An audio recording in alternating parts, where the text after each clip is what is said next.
நீதி வழங்கும் போது அண்ணன் தம்பி சொந்தம் பந்தம் பணக்கார ஏழை எதையுமே பார்க்க கூடாதுடா. நாயத்தை மட்டும் தான் சொல்லணும். அனைவருக்கும் வணக்கம். தேர்தல் முடிவுகளுக்கு பிறகு நாம் தமிழர் கட்சி அமைதியாயிரும், நாம் தமிழர் கட்சி கேள்வி கேட்காது, நாம் தமிழர் கட்சி இல்லாம போயிரும் அப்படின்னு பல பேர் கனவு கண்டாங்க. ஆனா கடந்த 2 மாதங்கள்ல ஆளும் கட்சியினுடைய அவலங்களை, அலட்சியத்தை, ஆளும் கட்சியுடைய ஊழல்களை, ஆளும் கட்சியினுடைய அடக்குமுறையை, மக்கள் படுகிற அவதிகளை கேள்விகளாக தினம் எழுப்பிக் கொண்டிருக்கிறது நாம் தமிழர் கட்சி. நாம் தமிழர் கட்சி குறித்த கேள்விகளுக்கு, நாம் தமிழர் கட்சி கேட்குற கேள்விகளுக்கு பதில் சொல்ல ஆளுங்கட்சிட்டு யாருக்கிட்டையும் தெம்போ தைரியமோ துணிச்சலோ கிடையாது. அதிகபட்சம் எனக்கு சீமான தெரியாதுன்னு சொல்லிட்டு ஓடி போவாங்க. அப்படியே கேள்வி கேட்டாலும் பதில் சொல்ல வக்கு கிடையாது. அப்போ கேள்விக்கு பதில் சொல்ல வக்கற்றவர் என்ன பண்ணுவாங்க? இப்போ நமக்கு ஹிந்தி தெரியாது, நம்ம என்ன பண்ணுவோம்? நம்ம தமிழில் பேசி அதை இன்னொருத்தரை டிரான்ஸ்லேட் பண்ண வைப்போம். அதாவது நம்ம பேசி டிரான்ஸ்லேட் பண்ண வைப்பது இன்னொருத்தரை, ஒரு மொழி பெயர்ப்பாளரை. பேச வக்கற்றவன் என்ன பண்ணுவான்னா, அவன்கிட்ட இந்த வக்கு இருக்கும், ஆனால் பேச வக்கு இருக்காது. அவன் என்ன பண்ணுவான்? இந்த வக்கத்துக்கு ஒருத்தரை கொடுத்து வாடகைக்கு ஆட்களை பிடிச்சி, வண்டியை வாடகை எடுப்பது போல வாய்களை வாடகைக்கு எடுத்து பேச விடுவான். இப்போது நாம் தமிழர் கட்சி எதிர்த்து பல வாடகை வாய்கள் உருவாயிருக்கு. அதில் ஒருத்தர் தான் சவுக்கு சங்கர். யோகே சிகாமணியாக, நடுநிலைவாதியாக, ஊடகவியலாளராக, அரசியல் விமர்சகராக, மூத்த பத்திரிகையாளராக அப்படி காட்டிக்கொண்டாலும் அவருக்கு ஊரில் வெறும் புரோக்கர். இந்த புரோக்கர் சவுக்கு சங்கர் நேற்றைக்கு முதல் நாள் மாண்புமிகு மதுரை உயர்நீதிமன்ற கிளையில் ஒரு உத்தரவு பிறப்பிச்சாங்க. தமிழ்நாட்டுடைய முதலமைச்சர் விஜய் அவர்கள் குறித்து பேசினால் உடனடியாக கைது செய்கிற தமிழக அரசு, காவல்துறை, தமிழ்நாட்டினுடைய முக்கியமான தலைவர், தவிர்க்க முடியாத அரசியல் கட்சியுடைய தலைவர், நாம் தமிழர் கட்சியின் தலைவர் சீமான் அவர்கள், அவரை பற்றி இவ்வளவு மோசமாக அவதூறு பரப்பியும் ஏன் நீங்கள் நடவடிக்கை எடுக்கணும்னு சொன்னாங்க. இந்த ஒரு வார்த்தை பலவருடைய தூக்கத்தை கெடுத்துச்சு. நீதிமன்றமே தவிர்க்க முடியாத தலைவர்னு சொல்லிச்சு. உடனே சவுக்கு சங்கர், ஆமாம் தவிர்க்க முடியாத தலைவர் தான், நிறைய கதைகள் சொல்வதனால அவர் தவிர்க்க முடியாத தலைவர், இவரை போல கதை சொல்லக்கூடிய தலைவர் தமிழ்நாட்டில் இல்லை. அறிஞர் அண்ணாதுரை, கலைஞர் கருணாநிதி, எத்தனையோ தலைவர்களை தமிழ்நாடு பார்த்துருக்கு, ஆனால் இவரை மாதிரி கதை சொல்கிற தலைவர் இல்லை அப்படின்னு சொல்லி சவுக்கு சங்கர் அண்ணன் சீமான் அவர்களை விமர்சிக்கிறார். அதுக்கு என்ன கதை சொல்லுவார்னு சொல்றாருன்னா, ஆமக்கரி, AK-74, அரிசி கப்பல், இதெல்லாம் கதையாம். உங்களுக்கு தெரியல அப்படின்னா அது நடக்கலை, அது இல்லைன்னு அர்த்தம் கிடையாது. இப்போ நமக்கு AI டெக்னாலஜி குறித்து புரிதல் இல்லாமல் இருக்கலாம். இப்படிலாம் பண்ண முடியுமா அப்படின்னு, அப்போ அது இல்லைன்னு சொல்ல முடியுமா? நமக்கு உலகத்தில் 7 அதிசயங்களும் நம்ம பார்த்துருக்க மாட்டோம். நமக்கு தெரிஞ்சு தாஜ்மஹால் தான். நம்ம பார்க்கல இருக்க, அப்போல்லாம் ஒன்றுமே இல்லைங்க அப்படின்னு சொல்ல முடியுமா? நமக்கு தெரியலை, நம்ம பார்க்கல, நமக்கு கேள்விப்படலை என்பதற்காகவே அது இல்லைன்னு அர்த்தம் கிடையாது. இந்த AK-74க்கும், அரிசி கப்பலுக்கும், ஆமக்கரிக்கும் ஆயிரக்கணக்கான விளக்கங்கள் கொடுத்தாச்சு. சாதாரணமாக கூகுள் கையில் ஒரு டேப் வச்சுருக்கீங்க, அது எப்படி சர்ச் பண்ணதுக்கு வச்சுருப்பியா, இல்லை ஏதாவது உட்காந்து படம் பார்த்துட்டு இருப்பியா? எனக்கு புரியலை. இப்போ தான் பாட்டுக்கிட்டு உட்காந்து பார்த்துட்டு இருப்பீங்களோ நீங்களும் உங்கள் கூட இருக்கிற மற்றவங்களும் சேர்ந்து? அதில் உட்காந்து சர்ச் பண்ணி பாருங்கள். கூகுள் இருக்குல்ல, ChatGPT இருக்குல்ல, ஜெமினியில் இருக்குல்ல, போய் சர்ச் பண்ணி ஈழத்தில் அரிசி கப்பல் அப்படின்னு ஒன்று இருந்துச்சா, அது என்ன நடந்துச்சு அப்படிங்கிறத கொஞ்சம் சர்ச் பண்ணி பாருங்கள். இந்த AK-74 ஒன்று இருந்துச்சா அப்படிங்கிறத தேடி பாருங்கள். சரி, அண்ணன் சீமான் சொல்கிறதே கதைன்னா நீங்கள்லாம் சொல்கிறது என்ன? இந்த கதை சொல்கிறாருன்னு சொல்கிறீங்கல்ல, இந்த சீமான் தான், இந்த கதை சொல்லி சீமான் தான் தொடர்ச்சியாக சவுக்கு சங்கர் 3 முறை கைது செய்யப்படும் பொழுதும் கண்டனம் தெரிவித்தவர். இந்த சீமான் தான் உங்கள் அம்மா இறந்தப்போ அதுக்கு ஆறுதல் சொல்லி இரங்கல் தெரிவித்தவர். இன்றைக்கி நீங்கள் முரட்டுத்தனமாக முட்டு கொடுக்குறீங்கல்ல, நடுநிலையால் தன்னை காட்டிக்கொண்டு இது மாதிரி ஒரு ஆட்சியை நான் பார்த்ததே இல்லை மாலதி, நான் அவ்வோமாது மாலதி நான் இப்படி ஆயிட்ட மாதிரி, நான் அப்படி ஆயிட்ட மாலதி. என்ன அது? இந்த 2 மாத கால ஆட்சியில் எந்த தவறுமே நடைபெறலையா? எந்த மாதிரியான ஆட்சி நம்ம வரணும் விரும்பணுமோ அந்த மாதிரி ஒரு ஆட்சி நடந்துட்டு இருக்கு. இது அரிதினும் அரிதான ஆட்சி மாலதி, இது வேற லெவல் ஆட்சி மாறுது. இப்படி ஒரு முதலமைச்சர் நம்ம பார்க்கவே முடியாது. ஆமாம், இப்படி ஒரு முதலமைச்சரை பார்க்கவே முடியாது. கடல் நீரை குடிநீராக திட்டத்துக்கு போய் ஆய்வு பண்ணுவார், இங்கே போயிட்டு கழிவுநீர் ஆலையை போய் ஆய்வு பண்ணுவார், மெட்ரோ ரயில் 100 அடி உயரத்தில் நின்று ஆய்வு பண்ணார். அதில் கூட பார்த்தீங்களா, இது வரைக்கும் விக்குன்னு சொல்லிட்டு இருந்தீங்க பார்த்தீங்களா, அவருடைய முடி பறக்குது, அப்போ ஒரிஜினல் முடின்றான். அவனுக்கு பிரச்சனை எதுவுமே இல்லை, அவனுக்கு ஒரு முடி ஒரிஜினல் முடியா விற்க முடியாங்க தான் பிரச்சனை. அந்த மாதிரியா அதெல்லாம் ஆய்வு பண்ணுவார். ஆனால் தென்காசி மாவட்டம் ஆலங்குளம் பக்கத்தில் 60,000 நெல் மூட்டைகள் எரிந்து சாம்பலாக போனால் அதை பாராட்ட மாட்டார். முதலமைச்சர் சென்னைக்கு மட்டும் முதலமைச்சரா இல்லை தமிழ்நாடு முழுமைக்கு முதலமைச்சரா? தமிழ்நாடு சென்னைக்குள்ள மட்டுமே ஆய்வு நடத்தியே இருக்காப்லையே, சென்னையை தாண்டி போகவே மாட்டாப்லையே. ஒன்று பெரம்பூர் தொகுதிகளில் ஆய்வு பண்ணால் கூட சரி, பெரம்பூர் எம்எல்ஏன்னு சொல்லலாம். தமிழ்நாடு முழுக்க அவர் முதலமைச்சர், ஆனால் ஆய்வை சுற்றி சுற்றி சென்னை மாநகராட்சியில் பண்ணிட்டு இருக்காப்புல. ஏன் மாநகராட்சி தேர்தலில் எதுவும் பண்ணணுமா? மாநகராட்சி தேர்தலில் மொத்தமாக கைப்பற்றணுமா? அதுக்காக தொடர்ச்சி அங்கே வந்துட்டு இருக்கீங்களா? எனக்கு புரியல. எங்கெல்லாம் தேர்தல் வருதோ அங்கெல்லாம் நிற்கிறாப்புல. மற்ற இடத்துல தான் தேர்தல் வருது, அங்கெல்லாம் கொஞ்சம் போக வேண்டியதானே? கல்குவாரியில் மூடிட்டு இருக்காங்க, அங்கே கல்குவாரிக்காக மக்கள் போராடிட்டு இருக்கான். அதெல்லாம் சவுக்கு சங்கர் கண்ணுக்கு தெரியாதா? நெல் மூட்டை எரிஞ்சு போனது சவுக்கு சங்கர் கண்ணுக்கு தெரியாதா? கரூர் விவகாரம் தொடங்கி கடைசியாக சவுக்கு சங்கர் கைதார வரைக்கும் கழிவுகளி ஊத்துனாப்புல விஜய ஜெயிலிருந்து வெளியே விட்டாங்க. சவுக்கு சங்கருடைய இருக்கக்கூடிய அந்த கேம்பரிங் பண்ணக்கூடிய அந்த பொண்ணு இருக்கு இல்லையா, மாலதி, அந்த பொண்ணு வந்து இங்கே இருக்கக்கூடிய முக்கியமான ஒரு அமைச்சர்கிட்ட பேசி கெஞ்சி கூத்தாடி அவங்க தான் உள்ளதுக்கு வச்சாங்க, நீங்களாவது பண்ணுங்கன்னொன்னே அவர் தன் சட்டத்துறையை பயன்படுத்தி அவர் ஜிஓவை ஒரு பொண்ணை போட்டு குண்ட சட்டத்தை ரத்து பண்ண வச்சு வெளியே கொண்டு வந்துட்டாங்க. இப்போ வெளியே கொண்டு வந்த உடனே விசுவாசமாக இருக்கும்ல. எப்போவுமே பிஸ்கட் போடுற முதலாளிக்கு நாய் விசுவாசமாக இருக்கும், எலும்பு துண்டு போடுற முதலாளிக்கு நாய் விசுவாசமாக இருக்கும். ஒரு தடவை சோறு வச்சாலே நாய் விசுவாசமாக இருக்கும்போது இந்த நாய் என்னென்னா அந்த ஒரு தடவை சாப்பிட்டு முடிக்கிற வரைக்கும் தான் விசுவாசம் இருக்கும். அது எவனுக்கும் தெரியாது. 6 மணிக்கு மேலே அவன் ரூபமே வேற. எழுதி வச்சுக்கோங்க. நான் இன்னைக்கு சொல்கிறேன், தாவைக்கால சவுக்கு சங்கரை கொண்டாடுறீங்கல்ல, அவர் ஐயோ சவுக்கு சங்கரை சொல்லி விட்டார், சவுக்கு சங்கரை பாராட்டி விட்டார்னு கொண்டாடுறீங்கல்ல, எழுதி வச்சுக்கோங்க. அவருடைய சுய ரூபம் உங்களுக்கு எவனுக்கும் தெரியாது. வேணா இந்த அதிமுக ராஜ்யத்தின்னு ஒரு திருப்பாப்பில் அவர்கிட்ட போய் கேட்டு தெரிஞ்சுக்கோங்க யாருன்னு. அவருக்கு இந்த பாம்புக்கு பால் வாத்தாலும் பாயா வாத்தாலும் கொத்துறதாண்டா விஷதாங்கிற மாதிரி அடிபட்டு கிடந்த பாம்புக்கு மருந்து போட்டு கட்டு போட்டு எல்லாம் கொண்டு வந்து அழகா முத்தம் கொடுக்கும்போது வாயிலே ஒரு போடும் பாருங்க. அது மாதிரி இந்த ராஜ்யத்தியை வந்து ஆஃபீஸை போட்டு கொடுத்து எல்லாம் பண்ணாப்புல. எல்லாம் பண்ணோடனே கிட்ட ராஜ்யத்திலே போட்டு பொழந்தாப்புல. எடப்பாடி பழனிசாமி போய் ஒரு ஆளுமை மிக்க தலைவர் உண்டா அப்படின்னாரு. இப்போ எடப்பாடி பழனிசாமி ஒரு வேஸ்ட் பொருளாக கிடையாதுங்கிறாப்புல. தேர்தல் 2000 பிப்ரவரி மாதம் வரைக்கும் எடப்பாடி வந்து அவருடைய ஒரு லீடரில் பார்த்தீங்கன்னா மாலதி ஒரு லீடர்ஷிப் குவாலிட்டிங்கிறது வந்து ஒரு விட்டு கொடுக்கும் தன்மை தான் லீடர்ஷிப் குவாலிட்டி. எடப்பாடியை பொறுத்தவரை விட்டு கொடுப்பாருனாரு. இப்போ தேர்தல் முடிஞ்சு அவர் எடப்பாடி தோத்துட்டாருன்னொடனே எடப்பாடி எங்கே விட்டு கொடுத்தாரு? அவர் துட்டு தானே கொடுத்தாரு, எங்கே விட்டு கொடுத்தாரு அப்படின்னு போட்டு பொழந்துக்கிட்டு இருக்காப்புல. இதே எடப்பாடி பழனிசாமி ஒருவேளை இந்த தேர்தலை ஜெயிச்சிருந்தா சவுக்கு சங்கர் என்ன பேசியிருப்பாருன்னு போட்டுருங்க. மாலதி, நம்ம சொன்னது நடந்துச்சு மாலதி. எடப்பாடி பழனிசாமி தலைமையிலான அதிமுக வரும்னு சொல்லியிருந்தோம் அப்படின்னு சிரிச்சிருப்பாப்புல. நாம் தமிழ் கட்சி வந்து ஒரு இன்ஸ்டியூட் நடத்திட்டு இருக்காங்க, ட்ரைனிங் இன்ஸ்டியூட். அவங்களுக்கு வந்து ஜெயிக்கிறதே நோக்கம் கிடையாது, வென்றால் மகிழ்ச்சி தோற்றால் பயிற்சி தொடரும் எங்கள் முயற்சின்றாங்க. தமிழ்நாட்டில் 1967 பிறகு திமுகவுக்கு பிறகு தோன்றப்பட்ட எல்லா கட்சிகளும் திமுக கூட கூட்டணி வச்சுட்டாங்க, இல்லை அதிமுக கூட கூட்டணி வச்சுட்டாங்க. மதிமுக இருக்கட்டும், கம்யூனிஸ்டுகளாக இருக்கட்டும், பாட்டாளி மக்கள் கட்சியாக இருக்கட்டும், விசிகாவாக இருக்கட்டும், சமீபத்தில் தொடங்கிய அமமுக மக்கள் நீதி மையமாக இருக்கட்டும், தமிழக வாழ்வுரிமை கட்சியாக இருக்கட்டும், எந்த கட்சி எடுத்துக்கோங்க, தமிழ்நாட்டில் திராவிடத்தை இல்லை இந்தியத்தை எதிர்த்து தோன்றிய எல்லா கட்சிகளும் திமுக, அதிமுக, காங்கிரஸ், பாஜகவோடு கூட்டணி வைத்து 1 சீட்டுக்கு 2 சீட்டு கட்சியாக மாறிவிட்டது. அரசியலில் இந்த 2 திராவிட 2 தேசிய கட்சிகளுக்கு மாற்றாக ஒரு கட்சி தோன்றி கூட்டணி வச்சாலும், அதாவது அரசியலை தோற்று போய் எந்த தொகுதியிலுமே வெல்லாமல் தொடர்ச்சியாக தோற்று போய் ஒரு கட்சி தன் கொள்கை நிலைப்பாட்டில் உறுதியாக நிற்குது. அதை ஒரு நடுநிலையாளனாக இருந்தால், உண்மையான அரசியல் விமர்சகராக இருந்தால், ஒரு நல்ல மாற்றம் தமிழ்நாட்டில் உருவாகணும்னு நினச்சிருந்தா அதை பாராட்ட கூட தேவையில்லை. ஆனால் அதை இவ்வளவு, அதாவது என்னென்னா, அப்போ என்ன வன்மோ, நாம் தமிழ்ச்சி ஆளுங்கட்சியாக வரல. இன்னைக்கு ஆளுங்கட்சியாக இருந்தது திமுக, ஆளுங்கட்சியாக இருப்பது தாவேகா.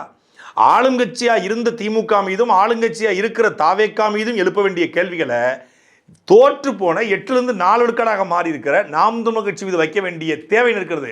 அப்போ நாம் தமிழ் கட்சி எழுப்புற கேள்விகளுக்கு பதில் செல்ல வக்கற்ற கூட்டம் நாம் தமிழ் கட்சியை அடி, நாம் தமிழ் கட்சியை விமர்சனம் செய், நாம் தமிழ் கட்சியை கேள்வி கேளு, சீமானு குறித்த அவதூறு பரப்பு. அப்படி தான் ஒருத்தன் அவதூறு பரப்பி இன்னைக்கு அப்ஸ்காண்ட் ஆகி எங்கே இருக்கானே தெரியல. 2 நாள் ஆச்சு. ஐயோ பசிதாங்க மாட்டானே பிள்ளைங்கிற மாதிரி பசிதாங்க மாட்டாப்புல, பப்ஸா தும்பாப்புல இப்போ ஆளை காணும், தேடிக்கிட்டு இருக்காங்களா. நம்ம தான் இப்போ சாட்டை சார்பாக அடித்து ஒட்டி இவரை கண்டுபிடித்த தெருவுக்கு 10,000 ரூபாய் சன்மானம் வழங்கப்படும் அறிவிச்சாச்சு. அப்படின்னு தான் ஆளை காணும். உண்மையிலே சொல்கிறேன், பிஸ்மியை பிடித்த தெருவுக்கு 10,000 ரூபாய் சன்மானங்க. யார் வேணாலும் சொல்லலாம், துப்பு கொடுக்கலாம். 10,000 ரூபா வந்து உங்களுக்கு வந்து வழங்கப்படும், லீகலாக வழங்கப்படும், காவல்துறையின் சார்பாகவே வழங்கப்படும். எங்கே இருக்கு அப்படின்னு தெரியல. 2 நாள் ஆச்சு. இப்படி அவதூறு பரப்புனா அவங்களுக்கு வந்து கோல்டு காயின் கொடுப்பது, அவங்களுக்கு மாச பேக்கேஜ். இப்போ சவுக்கு சங்கருக்கு என்ன, நாம் தமிழ் கட்சி விமர்சனம் பண்ணும்போது நாம் தமிழ் கட்சிக்கு எதிரான தாவேக்காவுடைய ஆடியன்ஸை இழுக்கலாம். நாம் தமிழ் விமர்சிக்கும் போது தாவேக்காட்டிருந்து பேமெண்ட்டை வாங்கலாம். நாம் தமிழ் கட்சி சொல்றது கதை, அண்ணன் சீமான் சொல்றது கதை, சவுக்கு சங்கர் போடுறதுலாம் வந்து உண்மை. உங்க அம்மா மேலே சத்தியம் மட்டும் சொல்லுங்க, நீங்க சொல்றதெல்லாம் உண்மைன்னு. நேற்று ஒரு கதையை சொல்றாப்புல, அண்ணன் சீமான் சொல்றது கதைன்னு சொல்லிட்டு ஒருத்தர் கதை சொல்றாங்க. சொல்ல ஆட்டையை போடுறதுக்கு ஆள் தேடுவாங்க இல்லை, அது மாதிரி ஆட்டையை போடுறதுக்கு ஆள் தேடி இருக்காப்புல. கிட்டத்தட்ட கருப்புசாமி குத்தைத்தாரோட வடிவேலு கேரக்டர் தான் சவுக்கு சங்கர் கேரக்டர். எங்கேயாவது பூட்டகல்ல பூவா தோக்குது, பாயிலெல்லாம் பழவளம் இருக்குது, டெஸ்ட் வைட் அவனுக்கு அப்படின்னு இந்த 3 பேரும் சேர்ந்துக்கிட்டு கரெக்டாக கிட்ட பாருங்க. இந்த மாலதிங்கிறது அந்த கருப்புசாமி குத்தைத்தார வடிவேல் பக்கத்தில் ஒரு அம்மா நிற்கும் சேலை கட்டிக்கிட்டு, படித்துற என்ன 50 ரூபா தர கொய்யால, நான்லாம் வந்து ஒரு கோயில் திருவிழாவுக்கு போயிட்டோம்னா கத்தி குத்துனோம்னா எனக்கு 5000 ரூபா கிடைக்கும், 50 ரூபா கொடுக்குறேன் குட்டப்பை கேட்பான். அந்த குட்டப்பை தான் அந்த பக்கத்தில் இருக்க நிதிஷ் பையன். கிட்டத்தட்ட அந்த கேரக்டர் போகிற பாருங்க அப்படியே இருக்கும். கருப்புசாமி குத்தைத்தாரில் வடிவேலு கேரக்டர் சவுக்கு சங்கர், அந்த பொம்பளை கேரக்டர் இந்த மாலதி, அந்த சின்ன பையன் கேரக்டர் இந்த இவனோட கரனோட வண்டிக்கு முன்னாடி விழுவான்ல ஏரில் பாஸ் ஆகி, அந்த கேரக்டர் நிதிஷ் கேரக்டர். அப்படியே 3 பேர் அப்படியே சீட்டிங் பண்ணுறதுக்கான 3 கலையும் அப்படி இருக்கும். 50 கம்பெனிக்கு 50 என்ன 50 ரூபாய் தரேன். நேற்று ஒற்றை எழுத்து நிறுவனம் லாஸ் ஆக போகுது மாலதி, ஒற்றை எழுத்து நிறுவனம் வந்து திவாலாக போகுது மாலதி. என்ன திவாலாக போகுது அப்படின்னு அவங்க கேட்க, இவங்க அதாவது பார்த்தீங்கன்னா மோகன்குமார்னு சென்னையில் ஒருத்தருக்கு இந்த ஒற்றை எழுத்து நிறுவனம் 3 லட்ச ரூபா 25 கோடி அப்படின்னு பல்வேறு காலகட்டங்களில் பணம் வாங்கியிருக்காங்க. இந்த பணத்தை திருப்பி தராமல் அவர் வந்து செக்கை போட்டோன்னே செக்கு பவுன்ஸ் ஆயிடுச்சு. ஒரு செக்கை கூட கிளியர் பண்ண முடியாத அளவுக்கு இந்த ஒற்றை எழுத்து நிறுவனம் இருக்கிறது. இதனால் இப்போ புரிஞ்சுக்கிறது என்னென்னா, நான் சொன்னது மாதிரியே இது திவாலாக போகுது அப்படின்னு பேசுகிறாப்புல. என்னடா ஒற்றை எழுத்து நிறுவனம், என்னடா மோகன்குமார், இந்த மோகன்குமார்ங்கிற கேரக்டர் எங்கேயே கேள்விப்பட்ட மாதிரி இருக்குன்னு சொல்லி சும்மா கூகுளில் போய் மோகன்குமார் யாருன்னு தேடி பார்த்தேன். யாருன்னு பார்த்தா மோகன்குமார் ஃபினான்சியர், அதாவது இந்த ஒற்றை எழுத்து நிறுவனத்துக்கு பணம் வர ஓட்டது ஜி ஸ்கொயர் நிறுவனம். இந்த ஜி ஸ்கொயர்ட்டை ஏற்கனவே இந்த சவுக்கு சங்கர் வந்து 50 கோடி ரூபா பணம் கட்டிருக்காப்ல. 50 கோடி ரூபா கொடுத்தா உன்னைய பேசாமல் இருக்கிறேன், 50 கோடி ரூபா கொடுக்கலாம் உன்னை பேசுவேன், காசும் தர முடியாது ஒன்றும் தர முடியாது, முடிஞ்சா நீ பேசிக்கன்ட்டாப்ல. பேசிக்கணுன்னே இந்த நிறுவனத்தை எடுத்து பேச, இந்த நிறுவனம் நீதிமன்றத்தை நாட, நீதிமன்றத்தில் மன்னிப்பு கேட்டு இனிமேல் ஜி ஸ்கோருங்கிற வார்த்தையவே நான் பேச மாட்டேன்னு சொன்னதுனால தான் இப்போ ஒற்றை எழுத்து நிறுவனம் சொல்றது காரணம் என்னன்னா, ஜி ஸ்கோர் பேரை சொல்லக்கூடாது, சொன்னால் நீதிமன்ற அவமதிப்பு, கண்டெம்ட் ஆஃப் த கோர்ட்டு பிடிச்சி உள்ளே போட்டுருவாங்க திருப்பியும். அதனால் என்னென்னா இப்போ வந்து ஒற்றை எழுத்து நிறுவனம்னு சொல்லி ஒரு குறியீட்டாக பேசுகிறாப்பிலையா. இந்த மோகன்குமார் யாருன்னு விசாரித்து பார்த்தா, அதாவது மோகன்குமார் வந்து இந்த நிறுவனத்திற்கு பணம் கொடுத்ததாகவும், பணத்தை இந்த நிறுவனம் வந்து திருப்பி தராமல் ஏமாற்றியதாகவும், அதனால் அவங்க செக்கை வந்து டெபாசிட் பண்ணும்போது செக் பவுன்ஸ் ஆயிடுச்சு அப்படின்னு சவுக்கு சங்கர் குற்றம் சாட்டார். இதே சவுக்கு சங்கர் தான் 2022 ஆரம்பித்து ஒரு 3 ஆண்டு காலம் இந்த குறிப்பிட்ட நிறுவனம் ஒரு பெரிய சபரீசனுடைய பினாமி நிறுவனம், பல ஆயிரம் கோடிகளை இந்த நிறுவனத்திட்ட சபரீசன் கொடுத்து சபரீசன் நடத்துகிறாருனாங்க. சபரீசனுடைய நிறுவனம் ஒரு பெரிய நிறுவனம், சபரீசனுடைய பினாமி நிறுவனம்னு சொன்னீங்கல்ல, அந்த நிறுவனம் செக் பவுன்ஸ் ஆகுதுன்னா எப்படி ஆகும்? இனி அது சபரீசனுடைய நிறுவனம்னு சொன்னீங்க, பல ஆயிரம் கோடியை கொள்ளடிச்சிருக்கான்னு சொன்னீங்க, பல ஆயிரம் கோடியை வைத்திருக்க ஒரு நிறுவனம் எதற்காக செக் பவுன்ஸ் பண்ணணும்? இன்னொன்று, பல ஆயிரம் கோடிகளை வைத்திருக்கக்கூடிய ஒரு நிறுவனம் எதற்காக கடன் வாங்கணும்? அப்படி நீங்கள் முன்னாடி சொன்னது மாதிரி இது ஒரு பினாமி நிறுவனம் சொன்னது உண்மையா? பினாமி நிறுவனமாக இருந்தால் மோகன்குமார்ங்கிற ஃபினான்சியர்கிட்ட எதுக்கு கடன் வாங்கணும்? அப்படியே கடன் வாங்கியிருந்தாலும் அந்த கடனை இந்த நிறுவனம் சக்ஸஸ்ஃபுல்லாக பண்ணிட்டு இருக்கு. இது அங்கே தமிழ்நாடு முழுக்க கிளை பரப்பிட்டாங்க, துபாய் வரைக்கும் போயிட்டாங்கன்றீங்க. தமிழ்நாடு முழுக்க துபாய் வரைக்கும் போன இந்த நிறுவனம் எதற்காக ஒரு 25 கோடி ரூபா வாங்கிட்டு அதை தர மறுக்கணும்? அதற்காக செக் பவுன்ஸ் ஆகணும். மோகன்குமார் என்பவரிடம் இந்த ஆண்டு 25 கோடி கடன் வாங்கி என்று ஒற்றை எழுத்து நிறுவனம் வாங்கியிருக்கிறது. இதே போல 25 கோடி கடன் வாங்கி அதை திருப்பி தரும் வகையில் 4/7/2026 அன்று இன்னொரு செக்கும் பவுன்ஸ் ஆகி, அப்போது கொடுத்த செக்கை ஹானர் பண்ண முடியலன்னா அந்த நிறுவனத்தின் நிதி நிலைமை எப்படி இருக்கிறது? சவுக்கு சங்கு சொல்ற மாதிரி இந்த நிறுவனம் செக் மோசடியில் ஈடுபட்டுச்சா அப்படின்னா, இந்த நிறுவனம் இந்த மோகன்குமார் அப்படிங்கிற இந்த நபர்கிட்ட பணம் வாங்கினது உண்மை. இது இந்த வழக்கு வந்து இப்போ நீதிமன்றத்துக்கு வச்சு இணையத்திலே கிடைக்குது. இணையத்திலே இருக்கக்கூடிய ஒரு சோர்ஸை கற்பனையில் அடிச்சு விட்றாப்புல. அதாவது 30 கோடி ரூபா கடன் வாங்கினதுக்கு 29 கோடி 74 லட்சம் ரூபாய் இந்த நிறுவனம் கட்டிடுது. இதற்கு 300 கோடி ரூபா மதிப்புள்ள ஒரு டாக்குமெண்ட்டை, ஒரு நிலத்தினுடைய லேண்டோடைய டாக்குமெண்ட்டை இந்த மோகன்குமார்ட்ட கொடுக்குறாங்க. இப்போ நம்ம வந்து ஒரு சின்ன அளவில் கடன் வாங்குறோம்னா ஒரு தோடு செயினை வச்சு கடன் வாங்குவோம். அந்த செயினோட மதிப்பு 1 லட்சம் இருக்குன்னா அதுக்கு வந்து 1 லட்சம் தர மாட்டாங்க, ஒரு பாதிக்கு பாதி தருவாங்க. இல்லை ஒரு பெரிய வங்கிகள் அப்படின்னா ஒரு 70 விழுக்காடு தருவாங்க. இல்லை டாக்குமெண்ட் வச்சு, நிலத்தினுடைய டாக்குமெண்ட் வச்சு கடன் வாங்குகிறோம். நம்ம அளவில் பெரிய நிறுவனங்கள் 30 கோடி கடனுக்கு 300 கோடி கடன் வாங்குது. கிட்டத்தட்ட இந்த நிறுவனமே 1000 கோடி ரூபாய்க்கு மேலே மோகன்குமார்ட்ட டிரான்சாக்ஷன் பண்ணியிருக்கு. 1000 கோடி ரூபாய்க்கு மேலே கடந்த 5 ஆண்டு காலமாக டிரான்சாக்ஷன் பண்ண ஒரு நிறுவனத்தை தான் இவர் பினாமி நிறுவனம்ன்றாப்ல. அது ஒரு பக்கமா. இன்னொரு பக்கம் இதில் 300 கோடி டாக்குமெண்ட்டை கொடுத்துட்டு 30 கோடி வாங்குறாங்க. 29 கோடி 76 லட்சம் ரூபாயை இந்த நிறுவனம் கட்டிடுது. மீதி கொடுக்க வேண்டியது வெறும் 26 லட்சம். இந்த 26 லட்சத்துக்கும் பிரச்சனையே ஏற்படுது. என்ன டிஸ்பியூட்டு? இந்த ரெண்டு நிறுவனத்திற்கும் மோகன்குமாருக்கு என்ன பஞ்சாயத்து எதுவுமே தெரியாமல் மோகன்குமார் கொடுத்ததை வந்து வாந்தி எடுத்து நிறுவனத்திட்ட மிரட்டி பணம் வாங்குவது, மோகன்குமார்ட்டி பணம் வாங்குவது தான் சவுக்கு சங்கருடைய நோக்கம். இப்போ இந்த மோகன்குமார் என்ன பண்ணியிருக்காருன்னா, ஏற்கனவே எப்போதும் எல்லார்ட்டையும் பண்ணுறது தான் இங்கேயும். பணத்தை வாங்கிக்கிட்டு நிலத்தினுடைய டாக்குமெண்ட்டை கேட்கும்போது தரமாட்டேன், எனக்கு 300 கோடி நிலத்தையும் எழுதி கொடு. பாலசுப்ரமணியன் அப்படிங்கிற நபர்கிட்ட 2017 என்ன பண்ணாரோ, 2004 அவர் தொடர்ச்சியாக என்ன பண்ணிக்கிட்டு இருக்காரோ அதே வேலையைத்தான் இந்த நிறுவனத்துக்கிட்டையும் காட்டியிருக்காரு. இல்லை நீதிமன்றத்தில் பார்த்துலான்னு சொல்லி நிறுவனம் நீதிமன்றத்துக்கு போயிடுச்சு. இப்போ நீதிமன்றத்துக்கு போனதுனால சவுக்கு சங்கரை வச்சு உன்னை பேசி அவமானப்படுத்துகிறேன், உன்னுடைய வியாபாரத்தை தடுக்கிறேன், நீ திவாலாக போகிற, நீ அழிய போகிற, உன் பேங்கில் பணமே இல்லை, உன்கிட்ட இடம் வாங்கினா கொடுக்கறதுக்கு பணம் கிடையாது, லேண்டு வாங்க காசு கிடையாது, மக்கள் பணத்தை வாங்கி தான் லேண்டே வாங்குற அப்படின்னு சொல்லி உன் மேலே இப்படி அவதூறு பரப்புன்னு சொல்லி அவதூறு பரப்பியிருக்கார் மோகன்குமார். அதுக்கு கிடைச்ச ஆள் தான் சவுக்கு சங்கர். என்னடா எலி அம்மனமாக ஆகுதுன்னு பார்த்தா, இப்போ ஜெயிலுக்கெல்லாம் படுத்து நிறைய செலவாயிடுச்சு போல பிள்ளைக்கு. அதனால் செலவுக்கு காசு இல்லைன்னொன்னே போடு உன்னை போடுவோம், உன்னை 2 வீடியோ போட்டோம்னா இவன் கொஞ்சம் பயந்துட்டு வருவான், அவனை கொஞ்சம் காசை பறிக்கலாம் அப்படின்ட்டு G2 நிறுவனம் குறித்து மோகன்குமாரை கையில் எடுத்து ஒரு காணொலியை பதிவு பண்ணியிருக்காப்ல. யாரா இந்த மோகன்குமார்னு பார்த்தா, கடந்த 2004 சொல்லப்போனால் 2001 தமிழ்நாடு முழுக்க பல்வேறு சீட்டிங் கேஸில் மாட்டிய பிரபல சீட்டிங் சாம்பியன் இந்த மோகன்குமார். அதாவது இவருடைய எந்த மாதிரி சீட்டிங் அப்படின்னா, நவீன சீட்டிங், நுட்பமான சீட்டிங், கடன் கொடுத்து சீட்டிங். கிட்டத்தட்ட சினிமாவில் ரியல் எஸ்டேட் அதிபர்களுக்கு, பல்வேறு தொழிலதிபர்களுக்கு கடன் கொடுக்கக்கூடிய பெரிய ஃபினான்சியர் வந்து இந்த மோகன்குமார். மோகன்குமார்னா சினிமா வட்டாரத்தை தெரியாத ஆட்களே கிடையாது. பிகே ஃபினான்ஸ் அப்படிங்கிற ஒரு நிறுவனத்தை சூளைமேட்டில் வச்சிருக்காப்புல.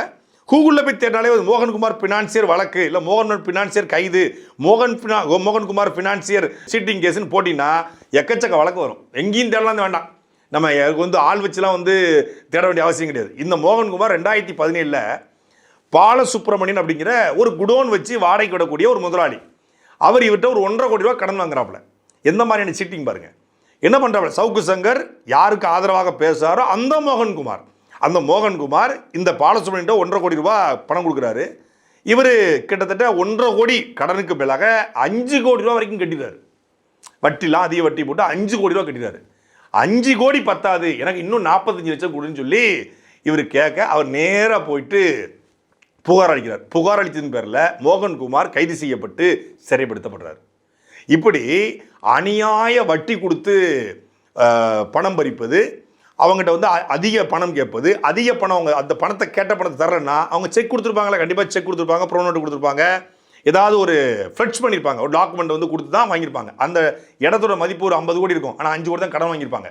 இப்போ இந்த 50 கோடி நிலத்தை 5 கோடி கடனை கொடுத்துட்டு 50 கோடி நிலத்தையும் ஆட்டை போட பார்க்குறது. அவங்க பணத்தை கொடுத்தாலும் அந்த நிலத்தை ஆட்டை போட பார்க்குறது. அப்போ ஆட்டையை போட பார்த்துட்டு இப்போ அந்த பணம் தரமாட்டேன், என் இடத்தையும் தரமாட்டேன் அப்படின்னு சொன்னால் இவரே நீதிமன்றத்துக்கு போகிறது. மோகன்குமார் நீதிமன்றத்துக்கு போய் என்னை ஏமாற்றிட்டாரு, பணத்தை வாங்கிட்டு ஏமாற்றிட்டாங்க, இப்போ இதை செக்கு கொடுத்துருக்காங்க அப்படின்னு சொல்லி அவங்க மேலேயே ஒரு வழக்கை போட்டு அவங்களை அவமானப்படுத்துது. அப்படி வேந்தர் மூவிஸுக்கு பணம் கொடுத்து வேந்தர் மூவிஸ் மதன் வாங்கிய கடனுக்காக வேந்தர் மூவிஸுடைய அன்றைய இன்னொரு உரிமையாளராக இருந்த ஐயா பாரிவேந்தர் பச்சமுத்து மீதியும் வழக்கு கொடுத்து அவர் சிறைக்கு போறதுக்கும் காரணமா இருந்தது இதே மோகன்குமார். இந்த மோகன்குமார் மேல ரெங்கநாதன் அப்படிங்கிற ஒருத்தர் 2023 ஒரு புகார் வச்சுக்காரு. என்னடா புகார்னு பார்த்தா, 1.5 கோடி ரூபாய் இந்த மோகன்குமார் பிகே ஃபினான்ஸ்ல வாங்குறாப்புல. அதுக்கு சென்னையில் ஒரு 3 ஏக்கர் நிலத்தையும் 3 கிரவுண்டு நிலத்தையும் காஞ்சிபுரம் பக்கத்தில் 18 ஏக்கர் நிலத்தினுடைய டாக்குமெண்ட்டையும் கொடுக்குறாரு. கிட்டத்தட்ட ரெண்டோடைய மதிப்புமே 25 கோடிக்கு மேலே. வாங்கினது எவ்வளவு? 1.5 கோடி. 25 கோடி மதிப்புள்ள நிலத்தை கொடுத்துட்டு பணமாக 10 கோடி ரூபா, 2010 வாங்கின கடன் கொஞ்சமாக கொடுக்குறாரு. 10 கோடி ரூபா கொடுத்தாரு. வட்டி கிட்டிலாம் போட்டு அதிக வட்டியை போட்டு 10 கோடி ரூபா கொடுத்தாரு.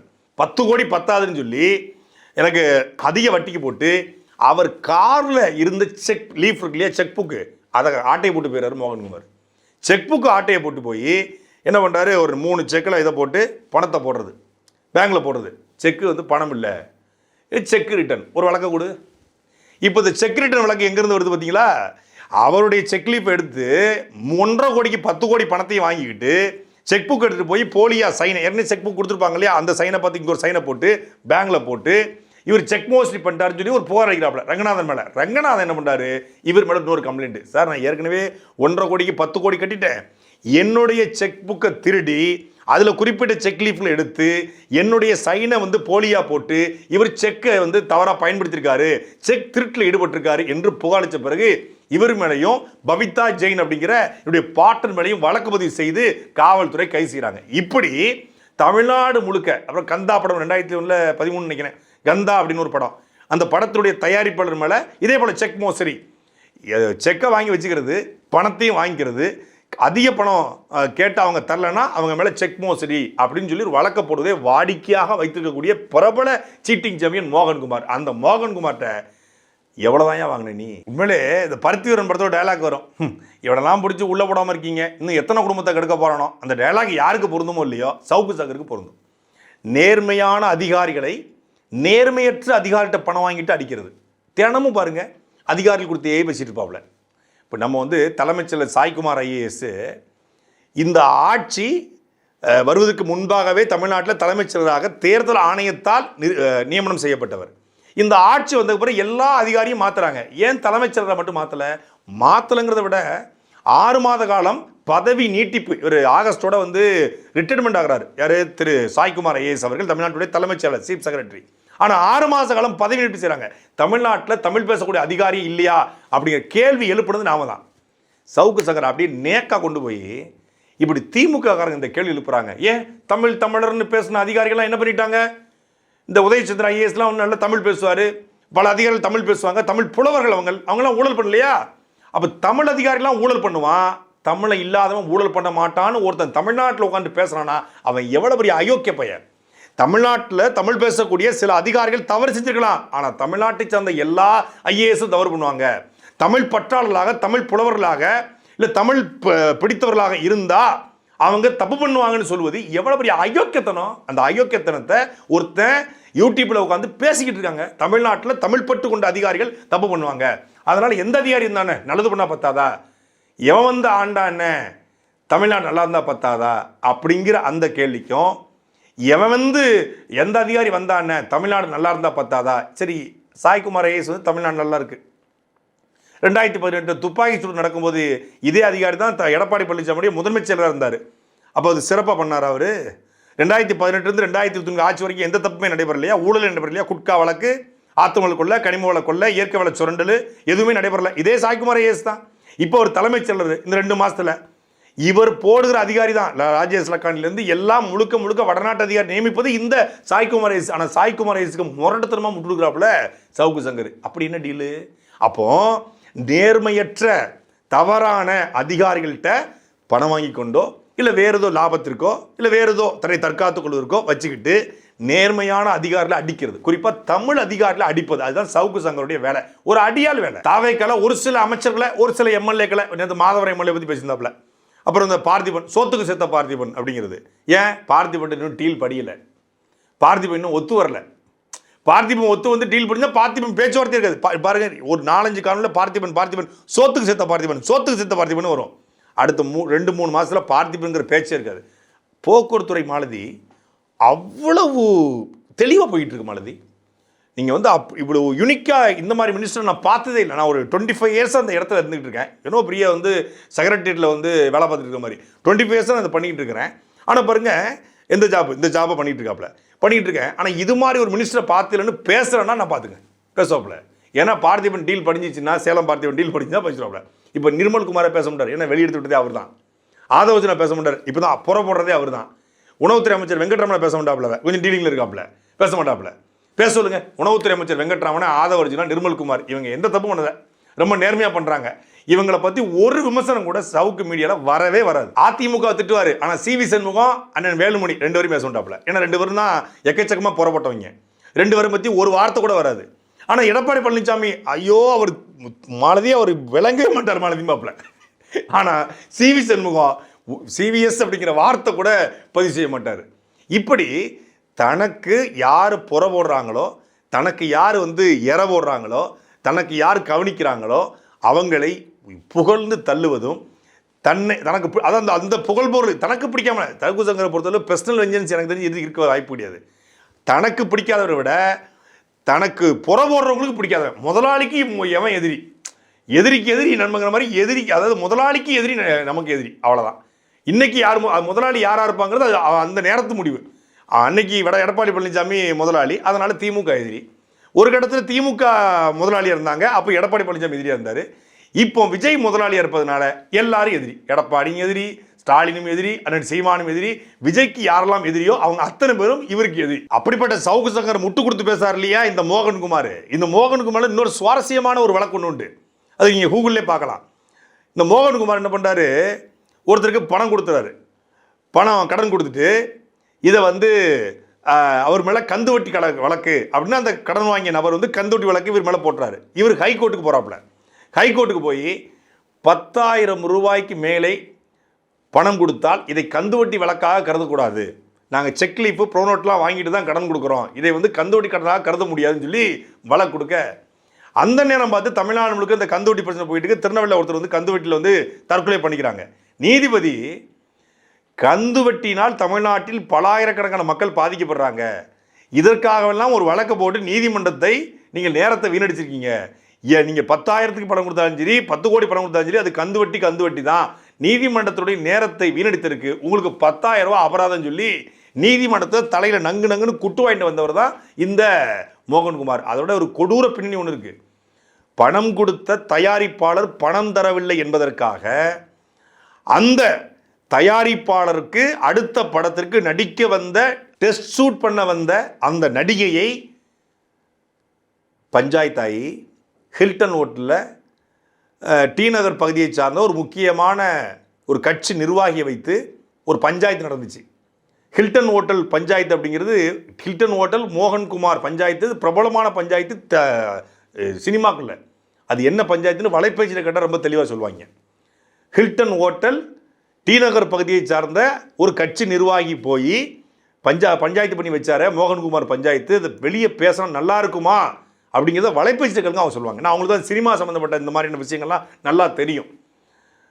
எவ்வளவு கேவலமான ஒரு ஈனத்தனமான, தன் பணத்தை கொடுத்துட்டு செக் மோசடி வழக்கு போடுவதும் பணத்தை கொடுத்து கந்துவட்டி வாங்குவதும் ஒரு தொழிலாகவே பண்ணக்கூடிய இந்த மோகன்குமாரை வச்சு ஒரு நிறுவனத்தை கேள்வி கேட்டு அந்த நிறுவனத்தையும் மிரட்டி பணம் வாங்கின மாதிரி பண்ணி பண்ணிக்கலாம், மோகன்குமார்ட்டையும் பணம் வாங்கலாம் நினைப்பது எச்சத்தனம் இல்லையா? சாட்டை எடுத்து நாட்டை திருத்து, இளம் தலைமுறை தானே நீ